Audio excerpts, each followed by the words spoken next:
Assalamualaikum dan selamat pagi semua. So hari ni kita akan masuk modul seterusnya dalam pengurusan infrastruktur rangkaian, iaitu pentadbiran rangkaian dan sistem.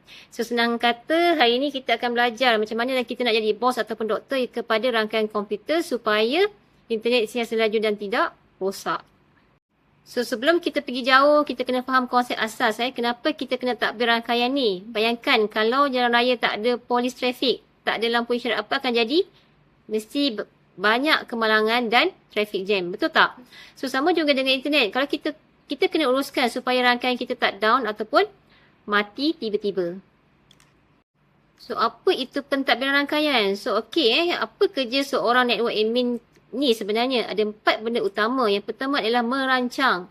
Ibarat sebelum bina rumah, kita lukis plan dulu. Kat mana nak letak router, kat mana nak letak kabel. Yang seterusnya adalah melaksana. Lepas dah ada plan, kita pasang alat-alat tu. Yang seterusnya adalah memantau. So ini paling penting. Kita kena tengok screen monitor selalu. Adakah internet tengah laju, ada tak alat yang tiba-tiba panas ataupun mati. Yang seterusnya adalah menyelenggara. Kalau ada kabel putus ataupun alat rosak, kita kena baiki cepat-cepat. NAMS ataupun otak rangkaian. Dalam rangkaian, kita ada satu sistem namanya NAMS. Kita anggap NAMS ini adalah macam otak ataupun CCTV kita. So, yang pertama adalah pantau. Dia tolong tengokkan semua switch ataupun router kita. Kalau ada satu switch mati, NAMS ni akan bagi tahu kita. So, kesan awal, kita nak tahu kerosakan sebelum orang lain tahu. Ataupun pengguna lain komplain. Kita tahu dulu dan kita baiki dulu. Yang seterusnya adalah keselamatan. NAMS ni juga jaga supaya orang luar ataupun hacker tak boleh masuk sesuka hati dalam sistem kita. Seterusnya ada 6 fungsi utama pengurusan. So ada 6 benda yang saya nak kamu semua ingat, iaitu fokus satu-satu. Yang pertama adalah konfigurasi. So kita simpan setting alat. Kalau router rosak, kita ganti baru dan masukkan balik setting lama. Cepat kerja kita. Yang seterusnya adalah kerosakan. Sistem ini automatik kesan kalau ada error. Yang seterusnya adalah prestasi. Kita cek kelajuan. Kalau internet lembab macam siput, kita kena tahu kenapa. Yang seterusnya adalah keselamatan. Kita pasang pagar firewall supaya sistem selamat. Yang seterusnya adalah inventory. Kita catat semua barang kita ada. Berapa banyak router, apa jenama dia bila kita beli. Yang seterusnya adalah NMS. So ini adalah software yang jadi mata dan telinga kita 24 jam. So, masalah rangkaian, abnormalities. So, kenapa kadang-kadang internet kita ni rasa tak best? So, ini puncanya. Yang pertama adalah packet loss. Ibarat kita hantar 10 surat tapi 2 surat hilang di tengah jalan. So, data tak sampai, jadi website tak boleh buka. So, latency, ini maksudnya delay ataupun lambat. Bila kamu main game, lag. Itulah latency. Kalau lebih 150 milisecond, memang tersangkut-sangkut. Jitter, kejap laju, kejap lambat. So, kalau tengah video call, muka kawan kamu akan jadi macam robot ataupun tersangkut-sangkut. So, itu sebab jitter. Congestion, ini paling senang faham. Maksudnya jam. Terlalu ramai orang guna internet dalam satu masa. So, jalan jadi sesak. Pengenalan forms, FOMS. Sekarang kita masuk bahagian kedua, FOMS. Kalau tadi kita urus sistem, sekarang kita nak urus wire ataupun kabel gentian optik, fiber. Macam mana kita nak tahu kabel bawah tanah putus kalau kita tak nampak di depan mata kita. FOMS, forms ni kenapa kena guna?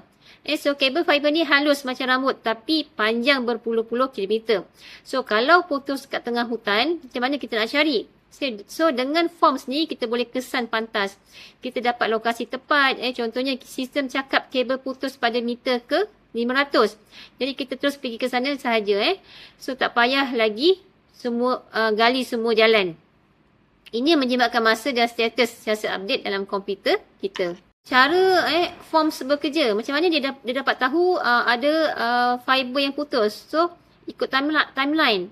So, mula-mula adalah sistem hantar cahaya laser dalam kabel. Cahaya tu akan melantun balik. So, alat ni bernama OTDR yang akan ukur pantulan tu. So, kalau pantulan tu nampak pelik ataupun hilang, komputer akan analisis. Sensor juga boleh rasa kalau ada orang tengah cuba nak curi kabel ataupun ada lori terlanggar tiang kabel tu. So, alat penting forms ni, ada 3 alat yang kamu kena kenal. Yang pertama adalah OTDR. So, ini alat paling power. Dia macam GPS untuk cari kat mana kabel putus. Yang kedua adalah OSA. Dia tengok mana warna-warna cahaya dalam kabel fiber tu. Kalau warna dia tak cantik, maksudnya ada gangguan. Yang ketiga adalah sensor optik. Dia rasa getaran ataupun haba. Kalau kabel tu terbakar ataupun kena potong, sensor tu akan menjerit. Itu ataupun bagi alarm lah. Tahap amalan, alarms. Bila sistem kena masalah, kesan masalah, dia akan bagi lampu warna-warni. Kalau kritikal, warna merah, ibarat kecemasan ke hospital. Internet mati total. Kena lari pergi baiki sekarang juga. Yang utama, oren. Masalah besar tapi internet mungkin masih ada sikit. Kena baiki cepat sebelum menjadi merah. Minor, biru. Masalah kecil, contohnya kipas router rosak. Belum mati lagi tapi kena jaga-jaga. Seterusnya adalah servis, itu hijau. So ini cuma peringatan. Contohnya kena cuci habuk ataupun tukar bateri yang dah lama. Access OLT Coreses S5. Okey, kelas ni adalah kelas di mana kita nak masukkan setting alat OLT. So kita kena tahu pintu dia. Alamat pintu dia adalah IP 192.168.101. So ingat nombor ni. So nama username adalah root, kunci password admin. Type nombor ni kat Google Chrome ataupun browser, nanti kita akan nampak semua status rangkaian kita. Okay, selesai sudah tajuk kita hari ini. Kesimpulannya, nak jaga rangkaian ni macam jaga nyawa internet. Kalau kita pandai guna names ataupun forms, kerja kita jadi senang. Internet pun sentiasa laju. So ada pertanyaan tak? Tak faham bahagian warna tadi ke? Atau nak tanya pasal game lag ke? Boleh bertanya pada saya. Okay, sekian, terima kasih. Assalamualaikum dan salam sejahtera.